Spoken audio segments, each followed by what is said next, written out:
Hey guys, welcome back to my channel. Today we are talking about the Tarte Magic Wand Space It Unicorn makeup brushes. So I got these during the Sephora VIB sale, and it actually wasn't, if you saw my haul and you're like, yeah, that wasn't in their haul. That's because I received them after I forgot that I ordered them. They were out of stock on my original order, and they came back in stock later, a couple days later, so I ordered them and then I got them separately. So, but now you know, I also got these in my haul. Anyway, so I wanted to talk about them because I've been testing them out. I tested them out today. I use them for this look. And I have a few thoughts about them, and I want to kind of share to let you know if these brushes are worth it and if you should pick up a pack for yourself. So, stay tuned and check out my thoughts. So let's start by talking a little bit about the brush set itself. So it is $51 Canadian. Currently, I don't see it on the Sephora website, even though that's where I purchased it. But they were on there before, so then they might just come back. But they are available in stock on the day that I'm filming this on the Tarte website. So they are available, and they do ship to Canada. So that is a bonus. So the set is vegan and cruelty-free. It is part of their High Performance Naturals set that they just came out with a bunch of other items in their collection. And the set includes a bunch of different brushes. So before I get into the brushes, I just kind of want to talk about, you know, what's going on here in the packaging. So they come in this super nice box. I mean, obviously they are made to go off the trend that's going on right now of unicorns and pastel colors. It's just what's going on right now in the beauty world, in pop culture. It's like unicorns and mermaids everywhere. So they are definitely taking advantage of that. The brushes are called the Magic Wands, which to me, I mean, they don't look like wands. They look like unicorn horns. I'm wondering if they're just trying to kind of maybe go on the bandwagon of like Storybook Cosmetics doing all these like Harry Potter themed brushes and all those types of things. So maybe, I don't know. Either way, it's still a good marketing. So when you get the packaging, the box, it comes in this nice unicorn paper. Even the paper is unicorn. I mean, come on. I don't know if you can see that, but it's nice and unicorn. Nicely wrapped. And here are the brushes. Yes, they are dirty. I used them today, and I wanted to, you know what, I didn't wash them because I wanted to show you guys that I did use them and test them out. Anyway, so there's 5 brushes that come in the set. As you can see, they are made to, they're gold, and they are made to look like unicorn brushes. Every single head has a different color, so that makes them really nice. Although this one you probably can't really tell because it's really dirty. So let's get into the individual brushes. So we'll talk about each one of them. So as I said, these brushes are absolutely beautiful. The colors are beautiful. You know, they're nice pinks and pastels, and purple, and that sort of thing. And they do have a nice handle that is gold. It does say Tarte on them. This one here feels, this is the pink powder brush. It feels nice and heavy, feels dense. I mean, obviously the weight is going to be more in the front because of the way the brush is shaped and because it's small at the end here. It is pretty soft. Actually, all the brushes are extremely soft. Cannot take that away from them. The one thing I found about this brush is that it's not very dense compared to some other fluffy brushes of this size that I have. Actually, let me compare it to the Mr. Right brush. If you have this brush, you can see like the sizes are pretty much identical, except the Mr. Right is more round, and this one has a bit more of a, I don't know, what do you call that? Pointed end, I guess, in the end. And this one is a bit more dense than this brush is. So what I find with using a brush that's not as dense like that and very soft is it doesn't pick up a lot of pigment when you're putting it into a powder. So what I've been using this for, as you can probably tell, is for bronzer. So I don't like a huge amount of bronzer on my face, and I'm not a big bronzer girl, so I use a light bronzer with a fluffy brush so that I don't have a ton of bronzer going on my face. It is perfect for that. If you're just looking to do some finishing powder on your face, it's also good for that because it won't pick up ton of powder and make it cakey. But if you're looking for a deeper bronzer and you want it to pick up more pigment, this may not be the perfect brush for that tool. But all in all, it's an okay brush. I definitely use it for my bronzer, and it works fine. Next, we've got the magenta contour brush. So this, again, has got the same handle, the pointed unicorn horn with the Tarte and gold. This one is magenta, and this one has a dense top. So it definitely dense. You can feel like it's packed in there.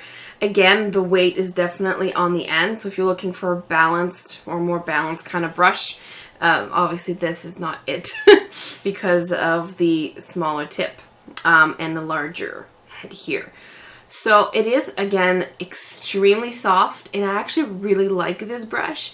It's really good for contouring. It fits very nicely into my cheekbone right here. It's too big for my nose. I have a small nose, so I need something extremely fine.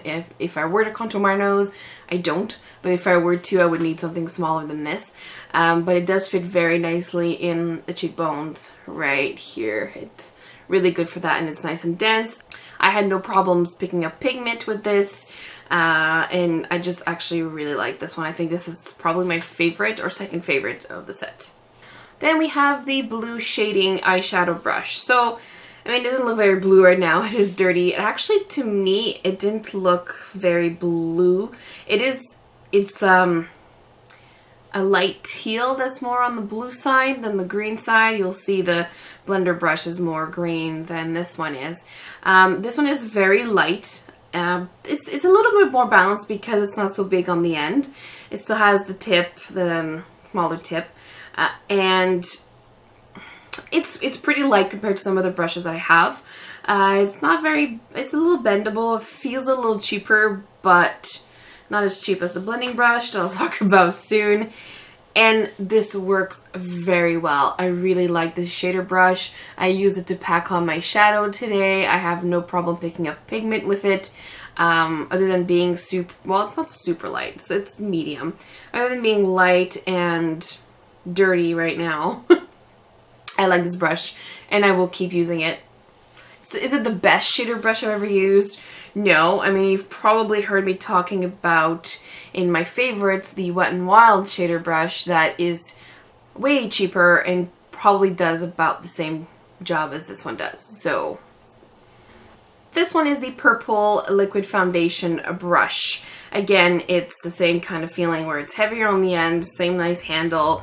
This one's my favorite looking one because I love the look of this brush. I love the shape of it, and I love how soft it is, and I love purple. It's my favorite color. So I really love the look of this brush. It's the prettiest one in my eyes. Now, I haven't used it for liquid foundation yet. I have a different one that I like to use. It's a more flat one from Makeup Geek. But I have been using it to set my under eyes with some powder. And I actually like it for that. It fits pretty well, and I haven't had any issues. I also think you can use it for a softer contour if you would like. It would work well for that, or maybe some more precise blush or highlighting as well. Could also do with this brush. So even if they call it a liquid foundation brush, I haven't been using it for that, but I like it overall. It's maybe not the best brush for those uses, but if I had only this brush, I could definitely use it for a few different things. And finally, we have the green blender brush. Now you can see it green, you can see it down there. Yes, it is dirty. So this brush is probably the flimsiest of them all. It feels very light, and you can bend the end pretty easily because it is very thin. It is extremely light. If you like a heavier kind of brush for some kind of control, you know, when you're blending and it falls back here with a bit of weight, this won't give you that. So that's one downside if with control with your brush. You gotta maybe get used to it a bit better. It does fit nicely and it's extremely soft. All of these are really soft. I did use it to blend my eyeshadow today. I found it did a good job, but because it's a bit more flimsy, I found I had a little bit less control, but not enough that I'm like, oh god, this is terrible. I was able to do my shadow without any issues, even if it was a little bit flimsy. Now, just to compare it, I have a Sigma E40 here that you could just compare it to, so you can see the sizes here. This one is a bit skinnier, has a bit less bristle. This one is a bit thicker, but it's about the same length. As far as the handle goes, Sigma is definitely thicker, and you can see the difference between the two. And this one has a bit more kind of counterweight to it. It is also light, which is fine. But my first impression when I picked it up was like, whoa. I was expecting it to be a tad heavier. Like more of an E-Sigma kind of brush. But it is more plastic, and I mean, it does a good job. It's just very light, and it takes maybe a couple of times doing your makeup just to get the blending just right on this brush. So overall, I think these brushes they're nice. It's a nice set. If you're looking for something that looks absolutely amazing on your vanity, or you just love unicorns, or you just love these colors, and you want to try some different brushes out, these are worth it. I'm happy that I got them at the sale and I didn't pay full price for them. Not because they're bad brushes, but because I have a whole bunch of other brushes that I like to use as well. I have been using them consistently and reaching for them, which is a good sign. I mean, I didn't have a contour brush quite like this. I have another one, but it's more kind of rounded at the end, and I think I like this one because it's more flat. So that was nice. I mean, I did have something like this, and I definitely had these two, and I have something similar for this, but different bristles. So I think they're nice. Are they a must get? Like, absolutely, these are 100%. You must get these brushes. They're the best brushes in the world. No. Are they good? Yes, they're good. Like I said, I got them for, one, I love brushes, and two, a bit of the novelty, I will admit, mainly because I love the colors. I love brushes that are different colors and look differently, just because I find it looks so nice on the vanity as opposed to all just the black and silver ones. So that was one reason I got them. So I got them maybe mainly for that reason. But secondly, then they are brushes that I will end up using. So I did get a kit from Sephora on sale that had purple handles, and those brushes I just don't reach for. So I'm happy that these ones I will actually reach for. So that was my thoughts on these brushes. Do with them what you will, buy them or not, that is up to you. But I hope that you enjoyed this. If you did, please like and comment on this video, and I'd love to have you back for more. And that's it, guys. I'll talk to you later.